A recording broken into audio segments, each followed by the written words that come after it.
¿Por qué sufrimos? Vamos a hablar de ello y sobre todo de cómo bajar el nivel de sufrimiento.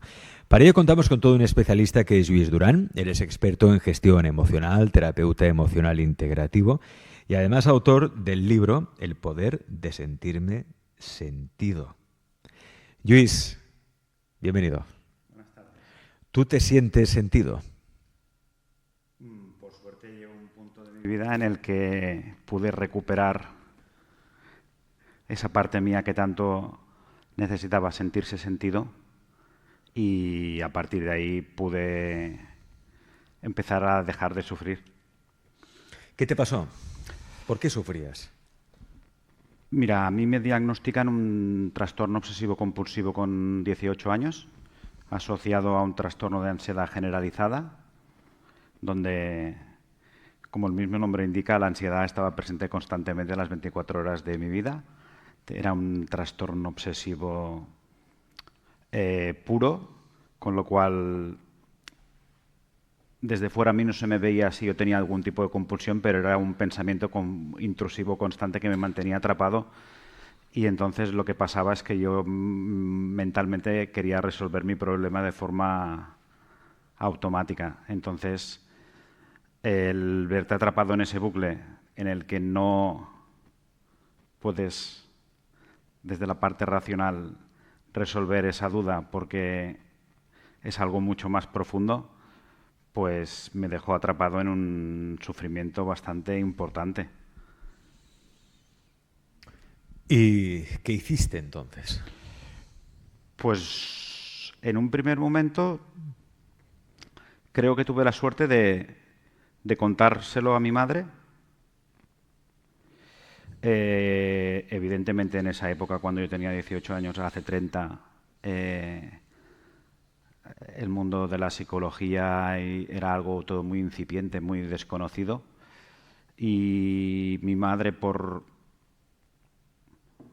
conocidos que también habían, entiendo que sufrir era más conocido, pero se llevaba muy en secreto, me llevó a un psiquiatra.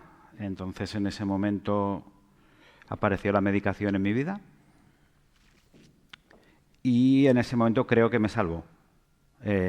Como rescate, a la larga he aprendido que puede ser un buen recurso. Pero también me he dado cuenta que es un cronificador de trastornos de los que nos podemos liberar de forma muy distinta y a lo que por suerte pude acceder mucho más tarde después de mucha búsqueda, porque ya te digo, la medicación a mí no me llevaba al punto de dejar de sufrir al que yo estaba buscando constantemente. Claro, la medicación quizá te ayuda a dejar de sufrir, pero el precio, es lo que decías tú, quizá el precio es anestesiarte o cronificar el problema. En mi caso es No resolverlo. no resuelve el problema, tampoco dejas de sufrir. Tampoco dejas de sufrir. Tampoco dejas de sufrir, que es una cosa que parece que es como tomarte algo para el dolor de cabeza y el dolor de cabeza se va. No, lo que baja es el grado de sufrimiento o la intensidad por lo que tú has comentado, ¿no?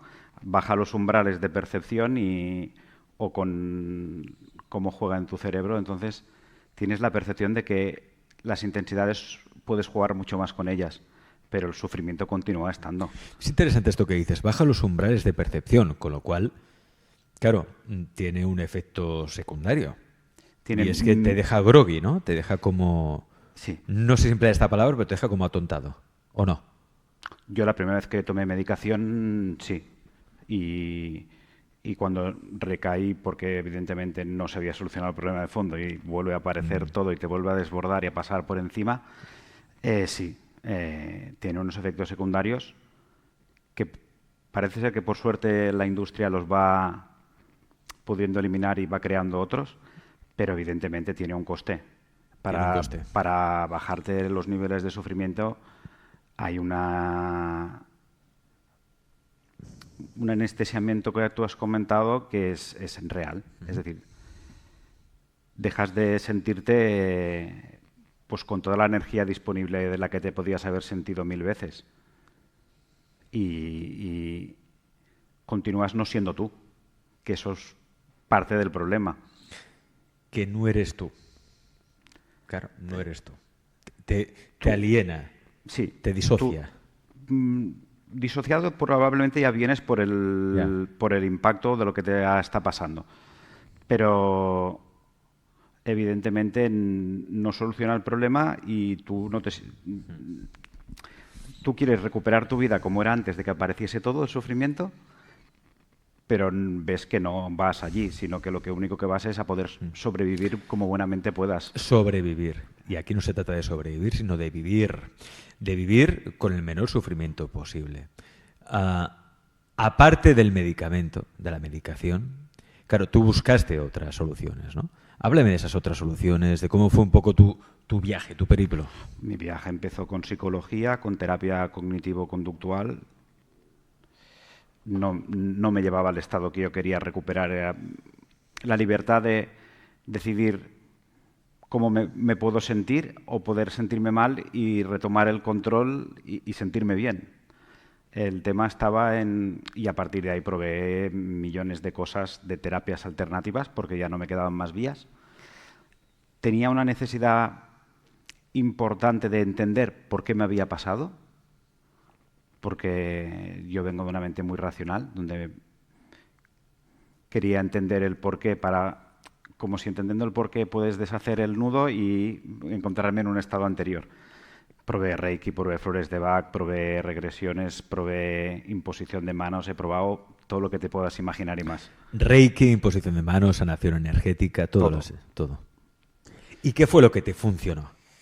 Me funcionó el descubrir la liberación emocional, entender mucho la construcción de la psique humana, entender que hay un mundo emocional que vive por debajo del mundo racional y que lo condiciona constantemente, entender cómo nos afecta nuestras primeras experiencias en este mundo, cómo nos afecta nuestra relación con nuestros padres, cómo nos afecta cómo nos hemos sentido de pequeños, si nos hemos sentido seguros y protegidos o nos hemos dedicado ya directamente en esos por cuestiones puntuales ya a sobrevivir.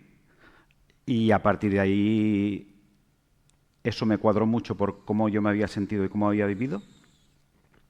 Y a partir de ahí empecé una terapia emocional de reconstrucción y reintegración de todo aquello sin los impactos o las intensidades emocionales que habían quedado como atrapadas en el inconsciente. Uy, me interesa muchísimo ese proceso. Es decir, es una reinterpretación del pasado. No es una reinterpretación del pasado, porque el pasado es el mismo que has vivido. Sí. Pero cuando nosotros vivimos eventos conocidos como traumáticos, pero que tampoco tienen por qué ser un trauma muy bestia, porque también está un trauma del que no se habla mucho, que es el trauma del desarrollo, que es cuando nos hemos sentido desatendidos de pequeño, no hemos podido construir nuestra seguridad y vivimos con las defensas del sistema vegetativo activadas. Es decir, vivimos con un estrés inconsciente constante. Nuestro cuerpo nos está diciendo que siempre tenemos que estar a la defensiva y no somos conscientes de que esté pasando algo. Entonces, el poder recoger todas estas partes que han quedado en esos episodios no resueltos, que desde nuestro inconsciente nos boicotean el día a día del presente, poder atender a esas partes, hacerles entender que desde el presente que hemos construido ahora ya no es necesario continuar atrapados ahí, remover todo eso y reconducirlo y decir, ahora mi adulto se puede hacer cargo de eso, ya no es necesario que continúes atrapado donde no tuviste lo que yo te puedo dar. Ahí se produce una reinterpretación que no es cambiar nada, pero sí que el impacto emocional que tuvo. Esas partes que estaban... Sí, tranquilo, no te preocupes. Esas partes que estaban en el inconsciente sí. y que ya no están. Sí, ya está. Tranquilo. Y que ya no están funcionando porque ya no se sienten llamadas por lo que nos resuena ahora en el presente, pues dejan de aparecer esas conductas automáticas que son las que probablemente nos estaban... Claro, porque son reacciones automáticas, porque vienen del inconsciente, es que todo está ahí. Hay que trabajar con el inconsciente. Es que me interesa mucho esta terapia que tú has hecho. ¿Cómo lo haces? ¿A través de una sugestión hipnótica? ¿Cómo entras ahí? El cuerpo, a través del cuerpo. A través del cuerpo. De las sensaciones corporales. Ponme un ejemplo. ¿Cómo sería?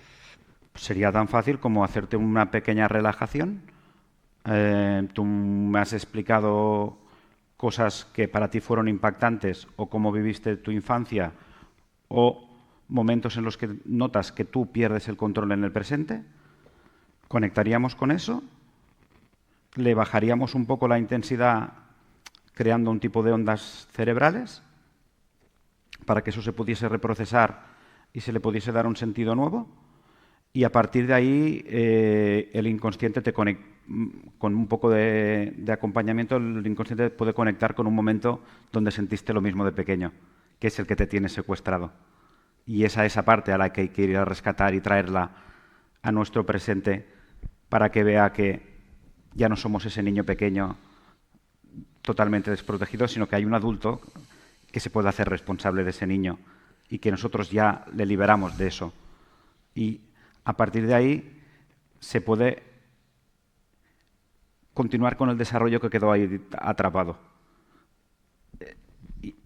Y se puede reconducir y cuando te vuelve a pasar lo mismo ya ves que esa parte cada vez pierde más fuerza y deja de secuestrarte. Y ya no se producen esas reacciones automáticas. Y es la única forma de asegurarte de que esas reacciones inconscientes y automáticas sobre las que tu parte racional, cuando se da cuenta, ya han pasado, puedan ir desapareciendo de tu día a día. Y ahí podríamos estar hablando de infinidad de cosas conocidas como trastornos, porque nos fijamos mucho en la conducta. Pero hablamos de trastornos como, por ejemplo, la anorexia o una bulimia también. Se podrían tratar a través de este método. Estamos hablando de, evidentemente, la anorexia y la bulimia, tal como están diagnosticados y calificados, están calificados por unas conductas que, dentro de lo que está considerado, no son normales. ¿Por qué? Porque te atacas a ti mismo. Pero nadie conscientemente se atacaría a sí mismo. Todas las personas que están atrapadas en ese sufrimiento, lo único que quieren es salir del sufrimiento. En algún momento de su vida, por desgracia, aprendieron que yendo en contra o con esas conductas de las que no son conscientes cuando pasan automáticamente, eso en un momento los reguló emocionalmente. Y ahí está la trampa. Conductas destructivas. Que en este caso pueden llevar a no comer o comer en exceso. Pero hablamos también de adicciones. Totalmente. Una adicción al tabaco, por ejemplo, a la droga, al juego. La adicción no deja de tener esa trampa de que tú estás atrapado en un sufrimiento, obtienes una recompensa automática que te hace sentir placer, te das cuenta que eso te saca del sufrimiento y es un recurso que cuando te vuelves a ver atrapado, el inconsciente tiene mucha fuerza y te vuelve a eso porque sabe que eso, aunque sea momentáneo, te rescata. Sí. Empieza la adicción de esta forma. Y hablamos de adicciones de estas que hablas tú, que son mucho más conocidas como peligrosas, pero también podríamos hablar del tipo de relaciones en las que vivimos. Sí.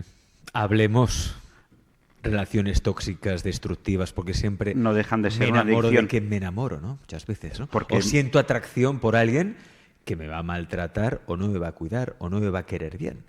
Pero buscamos esa relación.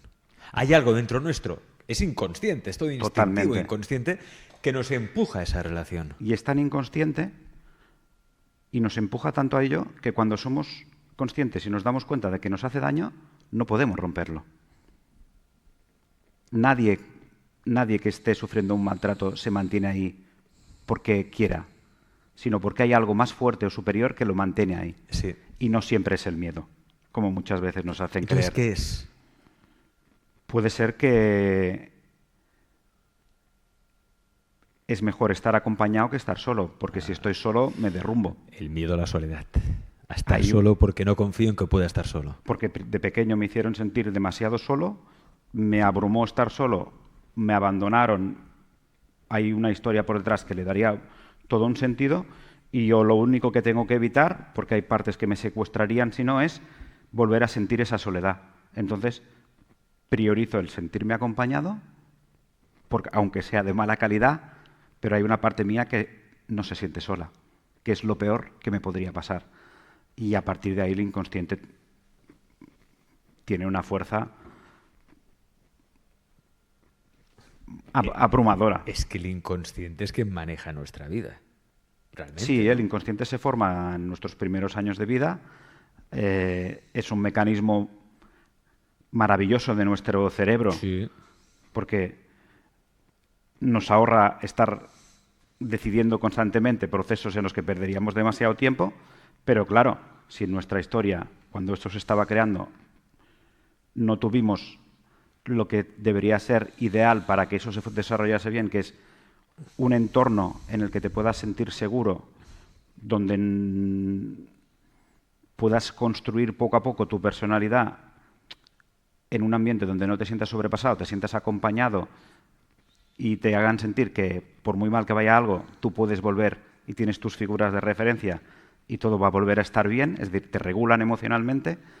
Si tú no has tenido eso, el inconsciente y esa base de la personalidad es la que después, cuando pasa cualquier cosa, nos abruma. La adolescencia, donde hay un recorte de conexiones sinápticas y todo, hace que todo eso que volvemos a vivir vuelva a la superficie y nos deja sin recursos.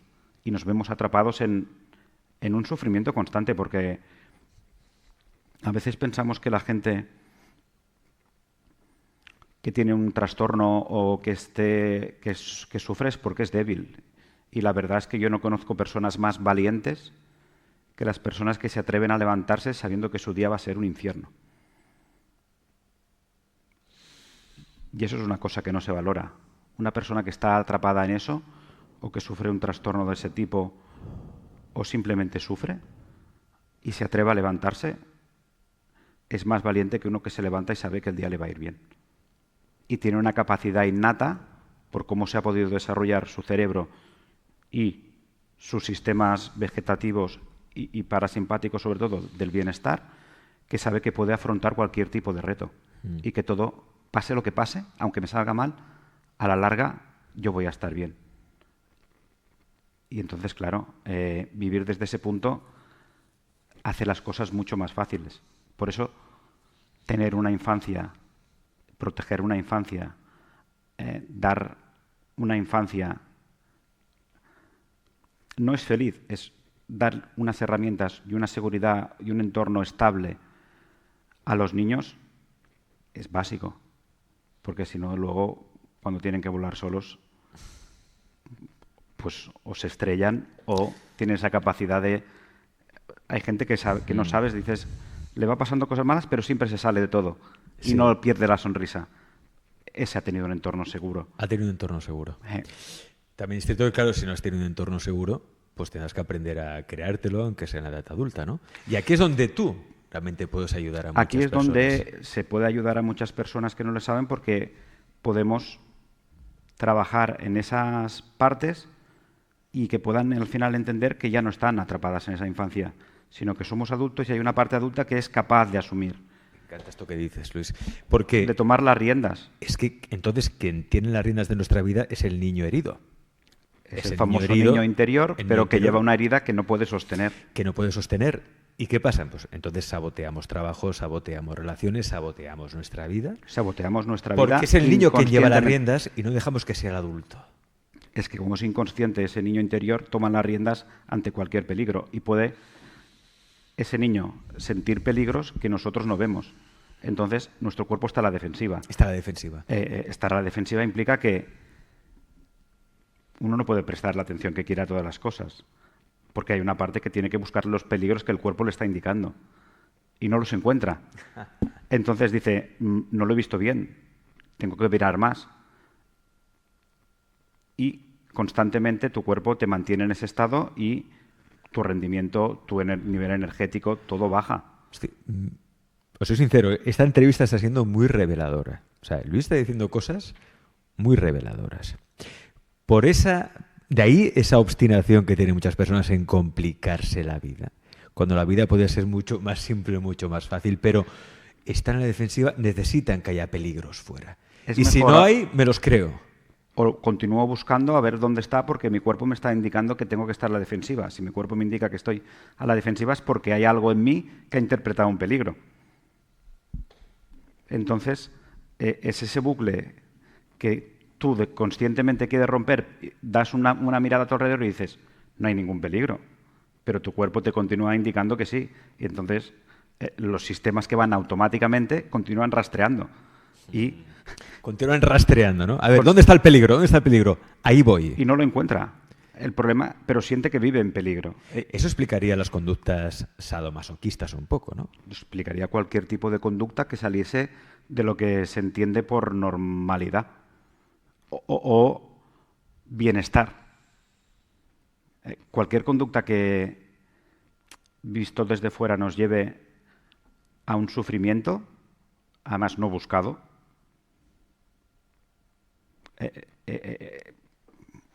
nadie conscientemente quiere sufrir. La felicidad tan maquiavélicamente buscada, o de la que tanto nos hablan, es tan fácil como vivir sin sufrimiento. Creo que una vez entrevisté aquí un testimonio que trajimos, un día que hablábamos sobre la felicidad y eso, y la persona me decía, yo es que quiero ser feliz, pero no puedo. O me sé la teoría. Me lo han contado muchas veces, pero hago lo que me dicen y hay algo superior que me vuelve a meter y me vuelve a ver metido en el mismo problema. Cualquier persona que lleva en un trastorno y se conoce y muchos años de terapia sabe muchas veces lo que tiene que evitar de conductas para no verse atrapada. No se puede parar de esa forma. Es muy difícil. Porque hay una parte interna que te está boicoteando para que esa conducta la repitas, porque es eso a la que una parte tuya le hace sentir que vuelve a recuperar el control. Es así de tramposo el tema. De ahí que el conocimiento no sea sinónimo de sabiduría ni sea sinónimo de solución. ¿A qué me refiero? Que mucha gente, claro, como quiere sentir esa felicidad o quieren ser felices, pero no saben cómo, pues en libros de autoayuda, van un montón de cursillos, formaciones, adquieren mucho conocimiento, pero se olvidan algo muy importante y que ha mencionado Lluís Duran, la conexión con el cuerpo. O sea, yo a través del cuerpo, trabajando con el cuerpo, puedo ir a mi inconsciente y sanar el trauma. Se conoce como sanar, pero para mí es una reintegración de partes que quedaron atrapadas en un episodio que les sobrepasó, que como niños que era imposible que pudiesen resolver y quedan ahí con esa intensidad emocional. Y nuestro cerebro es tan maravilloso que lo que hace con eso es, no pasa nada, para que tú puedas continuar con tu vida, lo paso a lo inconsciente.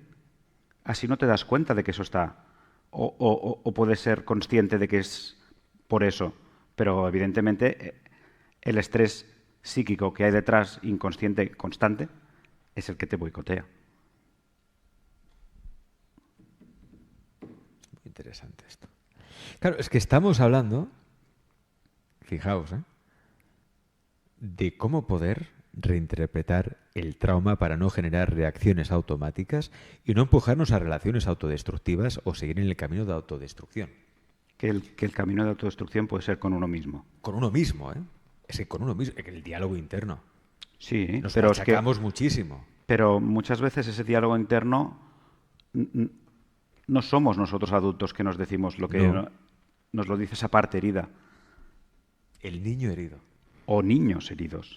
Que no tiene por qué ser uno. ¿Cómo? ¿Más de uno? Claro. Uno le puede haber sentido solo, pero luego puede haber tenido un trauma superior que le ha confirmado que evidentemente toda la protección que necesitaba al principio y esos mecanismos son necesarios. Hay distintos partes nuestras que pueden ir quedando apartadas en nuestro inconsciente. Y hay que reintegrarlas todas. O sea, hay varios niños heridos. Puede. Entonces se trata de unificar, ¿no? Unificar o reintegrar bajo la supervisión y el control del nuevo adulto que somos. Del nuevo adulto que soy. Porque el adulto sí que es capaz de afrontar un miedo que a veces no supera y entender. Pero hay veces hay miedos que inconscientemente o irracionalmente nos es imposible de superar. Porque hay una parte que ve eso y nos empieza a inundar de cortisol. Y el cortisol nos está diciendo que el peligro está Y presente. entonces, muchas veces también puedes entrar en modo huida. El modo, huyo de las situaciones. el modo huida Claro. no deja de ser de un modo defensivo. Sí. Lo primero que se activa en el cerebro cuando hay un peligro, ya sea real o de una parte inconsciente que lo percibe por algo, lo primero que activa es el sistema simpático y lo primero que se plantea es huir. Lo que pasa es que hay veces donde no es posible huir, se activa una rama del parasimpático y entonces está la inmovilización. Pero al final el cuerpo te continúa diciendo que hay algo que estás en peligro. El cerebro lo reinterpreta y te está diciendo, es verdad, todos los indicadores que tenemos nos dicen que hay peligro. Ese trabajo que haces tú, Lluís, precisamente para reinterpretar, reintegrar esas partes que están ahí sueltas, dejar que el niño no gobierne nuestra vida, que sea el adulto que él tiene las herramientas, pueda afrontar realmente el problema, afrontar la vida. Estas sesiones, por aquí lo están preguntando también en el chat, ¿esto es rápido? No. Esa típica pregunta de siempre. ¿Esto es rápido? No, ojalá. Yo cuando me encontraba atrapado ahí, una de las cosas que buscaba, porque desde el sufrimiento, ya sea muy intenso o no, pero el que está mal siempre busca algo que lo saque inmediatamente de ahí. Sí. Pero tenemos que tener en cuenta que es una cosa que se ha ido construyendo poco a poco y cimentando. Y encima está en la base de nuestra estructura, es decir, está en la base de nuestra personalidad. Todas esas conductas o esos mecanismos automáticos. Claro, tenemos que cambiar todo eso y reinterpretarlo y reintegrarlo desde un nuevo punto de vista. Claro, eso nunca puede ser automático. Eso es un trabajo que no es corto. No. Es que los trabajos interesantes y que funcionan no son cortos, ¿eh? Aquí varitas mágicas no hay. Ojalá existiesen. Ojalá. Pero yo siempre le he dicho que ojalá fuese más rápido, pero no es rápido. Otra cosa es que tú y yo no notes mejoría en ciertos aspectos desde bastante pronto. Pero es que hay que recolocar el puzzle y rehacerlo de nuevo. Recolocar el inconsciente nos hace en un día. Pero es interesante esto que dices, que ya la mejoría se nota. Hay cosas que a lo mejor se pueden cambiar bastante más rápido, pero no el fondo ni la reestructuración de todo el problema. O sea, por ejemplo, un trauma, pues podría ser, ¿no? Para ejemplificarlo un poco. Un trauma, pues el típico niño o niña que tiene un padre ausente, porque está Eso es un trauma muy trauma, ¿eh? Muy trauma, ¿eh? El padre que está siempre trabajando y entonces a veces incluso se entera de que el padre lo quiere, pero porque eso lo dice la madre, no porque eso lo dice el padre directamente, nunca ha estado cuando tiene que estar. Bueno, y ya hablo de casos en que el padre ni siquiera ha estado, ¿no? Que ha abandonado la familia, todo eso. Y la figura esa del padre ausente muchas veces hace que muchas personas tengan miedo a la soledad, a quedarse huérfanos. Tienen la certeza de que van a ser abandonados. Tienen la certeza de que van a ser abandonados. Por eso muchas veces ponen ellos barrera, abandonan. Evidentemente, entonces es mejor cuando veo que el compromiso me da tanto miedo que puedo ser yo el que abandone, así me aseguro que el que tiene el control soy yo. Ya está. Y no me vuelvo a sentir abandonado. Y en eso, repetido en infinidad de cosas. Luego está la parte de la madre, que es, por biología, impacta mucho más en un niño. Sí. Y es así. La ausencia de un padre puede no dejar trauma, porque puede haber figuras paternas, ¿no? De autoridad. O que hagan el rol de padre, sí. Y tú te desarrollas de forma y tu cerebro va perfectamente. Sí. Pero si falta la madre, ahí tenemos o la madre es ausente, o la madre no ofrece eso que tú necesitas, que debería venir de serie, ahí el impacto es... Carl Gustav Jung decía que era el arquetipo más poderoso, el de la madre. Es brutal el impacto que tiene la maternidad, la responsabilidad que tiene la maternidad y cosas que nos deberían contar antes de ser padres y ser madres.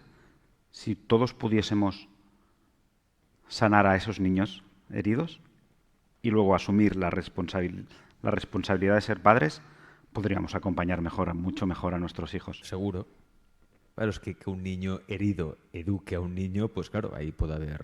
No, ahí no hay. Hay una repetición de patrones Sí. que tú dices, yo nunca voy a hacer lo que me hicieron a mí, y cuando te das cuenta estás metido ahí en medio. Sí. Porque el inconsciente te lleva ahí, porque reaccionas, como tú bien has dicho, desde ese niño herido. Y ese niño continúa herido. Con lo Esto cual, pasa cuando no quieres crear algo, provocar algo, lo acabas provocando. totalmente. Es así, ¿eh? Porque el inconsciente te lleva ahí. Sí, tú podrás controlar el inconsciente por tu fuerza de voluntad o por 10 minutos, pero el inconsciente no tiene prisa. Ya te cogerá. A la media hora estás metido en el lío. Eso se puede ver más en una adicción, ¿no? Es decir, yo tengo mucha fuerza de voluntad, yo salgo. A ver, es complicado. Entiendo que sí, pero tienes que tener mucha, pero porque aguantarás 10 minutos. O yo puedo, y al final ves que con ese discurso que no para, te cogen un momento bajito y ya estás. Es que fíjate que hay una adicción que es de las peores que hay, que es la adicción al alcohol, que está... Sí.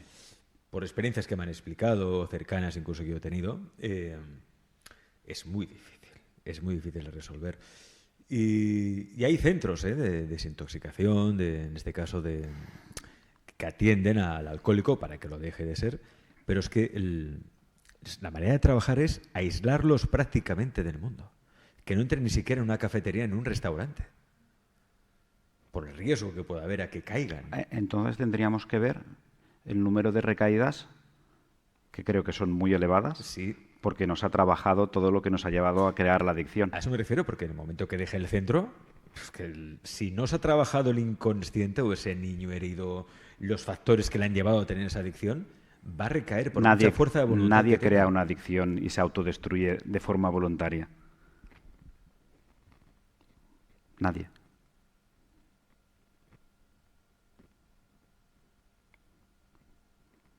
Entonces, De forma consciente y voluntaria. Entonces, no, nadie de forma hay que consciente y ir. voluntaria hará algo que sabe que le puede llevar al peor de los sufrimientos. Tenemos suficiente información de lo que termina pasando si tú consumes. Evidentemente hay etapas de nuestra vida donde la adolescencia en eso es muy traicionera, porque el adolescente juega con los límites y quiere probar. Pero eso no es lo mismo que crear una adicción. Que es un momento donde se puede crear, sí, pero ese adolescente tendrá una historia detrás que ya lo llevará. Es decir, si no lo llevas en ese momento, lo llevaría más adelante. Porque caer en una adicción es necesitar escapar de algo de lo que no puedes sostener. Y lo que te da, al final, lo que te da el control de poder escapar y sentirte más o menos bien es, pues, alterar tu estado de conciencia, ya sea con el alcohol, con las drogas, que desde ese estado las sensaciones del cuerpo bajan intensidad, que es como estar medicado, y Sí. al final dices, hostia, esto me funciona. Claro, tiene una trampa, que es a costa de continuar enganchado a eso. Enganchado, y que cada vez necesitas más dosis para tener el mismo efecto. Y cada vez necesitas, claro, porque el cuerpo se adapta, reequilibra la homeostasis y cosas de esas, y tú vas necesitando cada vez más. Pero conscientemente no es. Si uno supiese dónde termina y tuviese toda la información y solo fuese de querer caer en eso, nadie creo que caería en eso. Las sesiones que tú haces, Lluís, se pueden hacer también online, a Sí. distancia. Sí. Sí. Ahí tenéis el teléfono de Lluís Durán. A mí realmente me parece interesantísimo lo que está explicando, porque es que lo que explica Lluís es verdad. Es la verdad. La verdad está en el cuerpo. Hay un libro que habla de eso. Cuerpo habla. De Peter Levine o Hay uno que es que el cuerpo habla, El cuerpo habla. pero ese solo habla del trabajo con el cuerpo. Sí. No lo interconexiona mucho con cómo ese cuerpo interacciona con el cerebro. Ahí hay una teoría muy buena, que es la teoría polivagal, Polivagal, sí. muy de bien. Stephen Porges, que explica muy bien cuando el cuerpo está y las distintas ramas, y por qué luego el cerebro bloquea o estás bloqueado emocionalmente y entonces la razón funciona, tiene menos peso y todo. Hay, a ver, hay muchos estudios detrás de todo esto también. Muchos donde estudios. que empiezan a conocerse. A España han tardado en llegar, pero empiezan a conocerse y a llegar, teniendo en cuenta que hay una industria detrás que a lo mejor no es la del todo interesada en que esto se conozca. Para que la gente no tenga que medicarse tanto. Probablemente.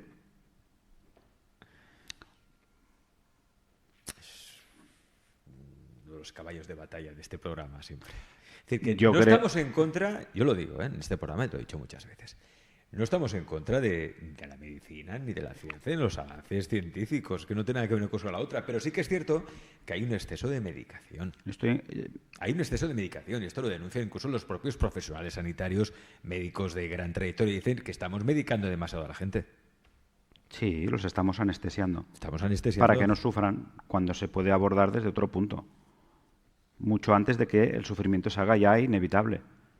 O cronifican. Así tienen un cliente para toda la vida.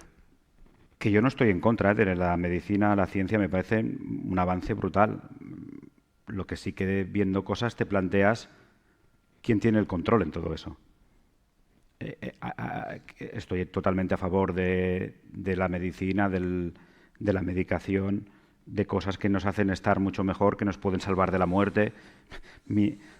Pero hay cosas que se saben y es necesario poner encima de la mesa y que cada uno pueda decidir. A ver, yo creo que la medicación en los trastornos, que es la que está probablemente, y lo ansiolítico, que está sobre recetado, y ellos mismos lo dicen. Sí, es que ellos mismos lo dicen, ¿eh? Que un médico de cabecera sea capaz de recetarte, pues no debería ser lo más normal del mundo. Evidentemente eso en un momento que estás muy mal te sirve, porque puede bajar todo eso y puedes coger aire. Claro. Y A mí me pasó una vez, y lo he explicado aquí en el programa, tuve un momento de estrés tan brutal que no podía asimilarlo de ninguna manera y fui a urgencias y me dieron medio diazepam. Sí. Y me lo tomé, pero ya está, no he tomado más en mi vida. Pero en aquel momento me fue bien porque al menos pude dormir unas horas y bajó. Sí, dormir. Y bajó el Poder nerviosismo. dormir es básico para que el cerebro haga su trabajo. Pero a partir de aquí hay que ver por qué me pongo tan nervioso, qué pasa ahí, esa reacción ¿Cómo gestiono el instintiva, estrés? por qué entro en modo supervivencia. Bueno, porque se activa el cuerpo y ahí Y ahí hay que ir al inconsciente. ¿Pero cómo? A través del cuerpo. siempre que marcas el cuerpo, los indicadores del cuerpo llegan al cerebro. Y condicionan todas las reacciones posteriores que uno se piensa que toma de forma consciente. Fíjate por aquí una pregunta de Pablo Díaz Jiménez. Dice, buenas Luis, tengo TOC y estoy medicada, pero no veo la salida. Escuchándote me he dado cuenta que siempre me relaciono por el miedo y quiero salir de esta situación y sentirme bien al 100%. Siempre se relaciona a través del miedo. Miedo a Es quedarse sola, miedo- que evidentemente uno que tiene un TOC también es conocida como la enfermedad del miedo.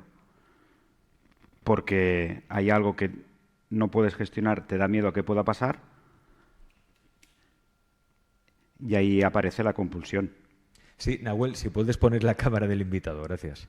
Sí. Y ahí es donde aparece la compulsión, que es simplemente una forma inconsciente que has aprendido de gestionar ese miedo y ese estrés.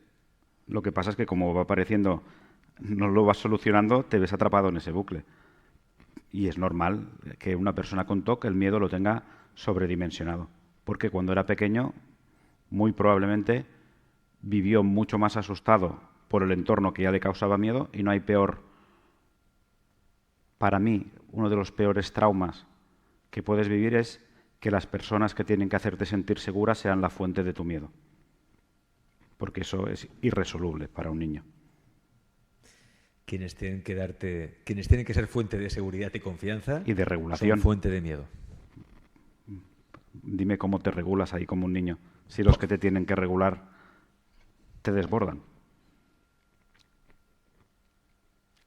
Claro, de ahí siempre hay dos caminos, ¿no? O caes en la autodestrucción más absoluta a través de adicciones, etcétera, etcétera, o te haces el superhéroe y creas ahí un personaje invencible, tú mismo te creas tu autoridad, tu padre, tu madre, eres todo, pero ¿qué pasa? Eso tiene un coste, porque hay un sobreesfuerzo que te acaba pasando factura. Evidentemente, uno no puede...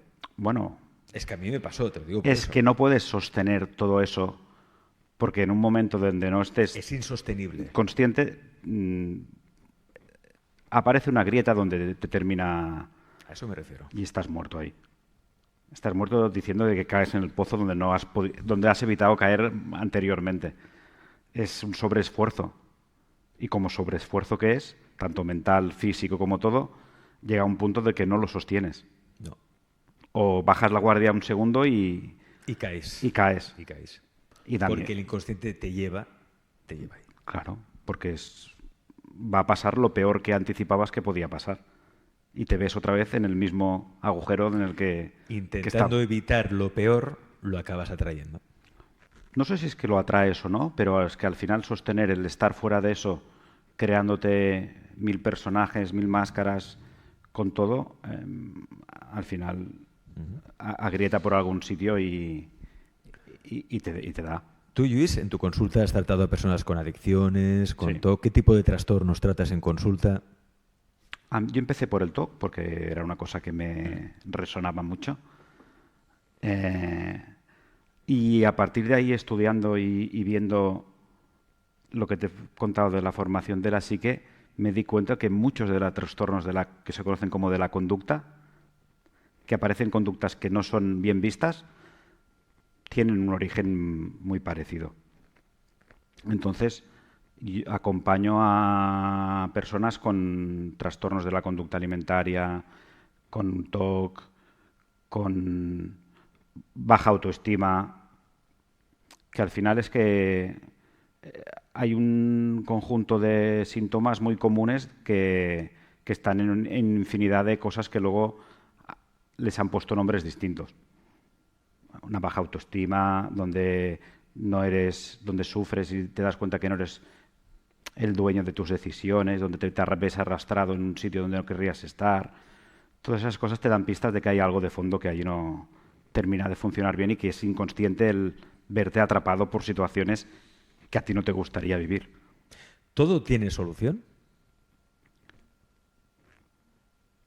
Todo se puede recolocar. Todo se puede recolocar. Al menos Y- mejorar en calidad de vida. Y mejorar en calidad de vida, seguro. Si has vivido muchos años con mucho estrés a nivel interno, con todo lo que supone a nivel de hormonal y puede dejar un rastro. Y te puede dejar pequeñas cositas, pero yo creo que mejorar el nivel de calidad de vida y tomar el control de una forma distinta o poder vivirlo de una forma distinta que ya es una mejora muy importante, yo creo que eso sí. Pues eso se puede conseguir a través del trabajo con el inconsciente. Lo que siempre decimos en este programa es que el inconsciente es creador de realidades, hay que llegar ahí. ¿Y cómo se llega? A través del cuerpo, del trabajo con el cuerpo. Hay muchos estudios ya, de hecho, la psicología transformacional o de tercera generación que se llama, ¿no? Habla de eso, ¿no? De que el trauma está alojado en el cuerpo. El trauma deja un rastro en el cuerpo y Deja un rastro en el rastro, cuerpo y un y a rastro en través de el ahí- cerebro. Y a través de ahí A través de esas sensaciones que quedaron atrapadas y que en el cerebro tienen una correlación con una parte de nuestra identidad, pues se interrelacionan y a partir de ahí se puede trabajar. cualquier cosa que necesitéis, sesión privada con Luis Durán. Podéis contactar con él en ese teléfono, el 662 01 30 03. 662 01 30 03. Prefijo 34, aquellos que lo contactéis desde fuera de España. Yo creo que ya es momento de ser adultos y dejar